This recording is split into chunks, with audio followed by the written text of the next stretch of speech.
Hey everyone, welcome to our channel. In today's video, I'm going to show you how to create a QR code for your Facebook page in just a few simple steps. This QR code makes it easy for people to find and follow your page instantly.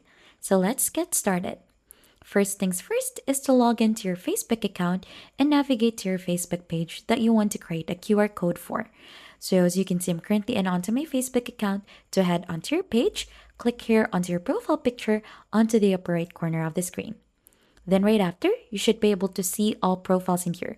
So if you're not seeing your page, click on see all profiles and then right after, choose the page where you want to go ahead and create a QR code for. Make sure that you have admin access to this specific page.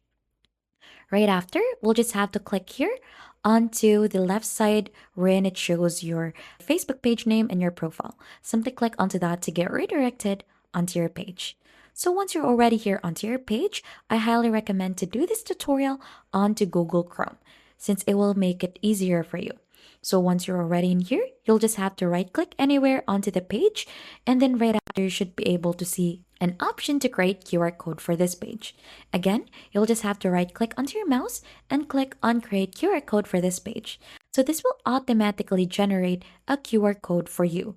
So this QR code will allow people to visit your page by simply scanning it with their phone camera. So you could go ahead and scan it already right now.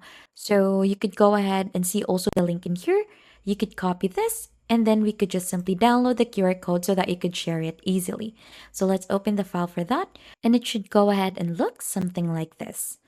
So you can now use it already on your website, business cards, flyers, or social media to make it easier for people to find your Facebook page. So you could share this now, and that is just basically it on how you create a QR code for your Facebook page. If you found this tutorial helpful, then don't forget to hit the like, subscribe, and we'll see you on to our next video.